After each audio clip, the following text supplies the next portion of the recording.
தோல்வி எதிரொலி, உச்சகட்ட அசிங்கம். வீட்டிலேயே தூக்கிட்டு தற்கொலை முடிவெடுத்த நடிகர் விஜயகாந்துடைய மூத்த மகன் விஜய பிரபாகரன், தேமுதிக தொண்டர்கள் எல்லாருமே உச்சகட்ட கண்ணீர்ல மூழ்கியிருக்காங்க. தமிழக மக்கள் இந்த செய்தி கேட்டு சோகத்துல மூழ்கியிருக்காங்க. காரணம் என்ன அப்படின்னா, நடந்து முடிஞ்சிருக்கு நேத்தி 2026 சட்டமன்ற தேர்தல். இந்த தேர்தல் யாருமே எதிர்பார்க்காத ஒரு கருத்து கணிப்பை வெளியாக்கியிருக்கு. ஏன்னா, மக்கள் நினைச்சது ஒண்ணு, நடந்தது ஒண்ணு. மக்கள் என்ன நினைச்சாங்களோ அதுதான் நடந்திருக்கு. ஆனா, இந்த அரசியல்ல இருக்கக்கூடிய மூத்த தலைவர்கள், அரசியல் கட்சி தலைவர்கள் இவங்க எல்லாருமே, நாங்க இப்படி பண்ணியிருக்கோம். நாங்க மக்களுக்கு நல்லது பண்ணியிருக்கோம். மக்கள் எங்கள புரிஞ்சு வச்சிருக்காங்க. நாங்க இப்படி ஜெயிப்போம், அப்படி ஜெயிப்போம்ன்னு இவங்க தான் புதுசு புதுசா ஒரு கருத்து கணிப்பெல்லாம் வெளியிட்டுட்டு இருந்தாங்க. ஆனா, கடைசியில மக்கள் யார் மேல் நம்பிக்கை வச்சாங்களோ, அவங்களுக்கு அவங்களுடைய ஓட்டெல்லாம் போட்டு, அவங்கள இப்போ தலைவனா தேர்ந்தெடுத்திருக்காங்க. அதனால அரசியல் வட்டாரத்துல இது எல்லாருக்கும் மிகப்பெரிய அதிர்ச்சிய ஏற்படுத்தியிருக்கு. ஆனா, இதே அரசியல்ல திமுக கூட தேமுதிக கூட்டணி வச்சாங்க. தேமுதிகவுக்கு 10 சீட் ஒதுக்கப்பட்டுச்சு. அந்த 10 சீட்லயும் நம்ம பிரேமலதா விஜயகாந்த், விஜய பிரபாகரன், அப்புறம் அவங்களுடைய தம்பி, இன்னும் முக்கியமான தொண்டர்கள் மட்டும் இந்த 10 இடங்கள்ல நின்னாங்க. ஏன்னா, நடிகர் விஜயகாந்த் இதுக்கு முன்னாடி தேமுதிகவ தனிச்சு நிக்க வச்சு கூட நெறைய சீட் ஜெயிச்சாரு. ஏடிஎம்கே கூட கூட்டணி வச்சும் நெறைய சீட் ஜெயிச்சாரு. அவருடைய ஆசையே எப்படியாவது தேமுதிக மூலியமா மக்களுக்கு நல்லது பண்ணணும். தமிழக மக்களுக்கு நெறைய பிரச்சனை இருக்கு. அத சரி பண்ணணும் அப்படின்னு ஆசைப்பட்ட ஒரு நல்ல தலைவன். அதுக்காகவே தன் உயிரையும் மாச்சுக்கிட்டாரு.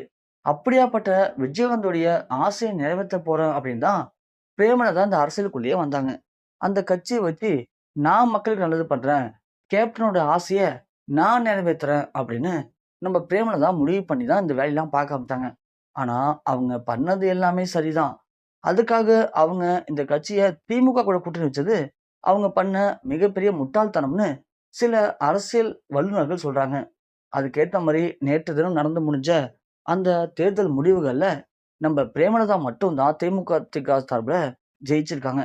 மத்தபடி அவங்களுடைய கேண்டிடேட் யாருமே ஜெயிக்கல. எல்லாமே டெபாசிட் இழந்திருக்காங்க. அதுல குறிப்பா நம்ம விஜய பிரபாகரன், கேப்டன் விஜயகாந்துடைய மூத்த மகன். இவரு அரசியலுக்கு வேண்டாம், வேண்டான்னு சொல்லியும் கேட்காம, இவரா வந்து தான் போட்டியிட்டாரு. ஸோ, இவரு ஜெயிச்சுருவார்ன்னு எல்லாருமே பெருசா நம்புனாங்க. ஆனா, பிரேமலதா வாங்குன ஓட்டு கூட வாங்க முடியாம, டெபாசிட் இழந்து விஜய பிரபாகரன் தோப்பார்ன்னு யாருமே கனவுல கூட எதிர்பார்த்திருக்க மாட்டோம். அது விஜய பிரபாகரனால சுத்தமா தாங்கிக்க முடியல. விஜய பிரபாகரன் பயங்கர மன உளைச்சலுக்கு உள்ளாயிருந்திருக்காரு. அவருக்கு ஏற்பட்ட அந்த அசிங்கத்த அவரால சுத்தமா தாங்கிக்க முடியல.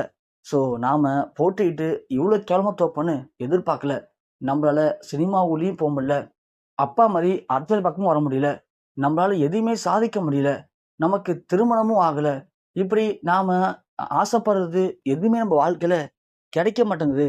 நாம எதுக்குமே ராசி இல்ல அப்படின்னு தனக்குள்ளேயே ஒரு மன விரக்தியில, மன உளைச்சல்லயே இருந்த விஜய பிரபாகரன் வேற வழியே இல்லாம வாழ முடியாம அவரு வீட்டிலேயே தூக்கிட்டு அவர் எடுத்திருக்க தற்கொலை முடிவு ஒட்டுமொத்த தேமுதிக தொண்டர்கள், தமிழக மக்கள் அனைவருக்கும் உச்சகட்ட அதிர்ச்சியையும், சோகத்தையும் ஏற்படுத்தியிருக்கு.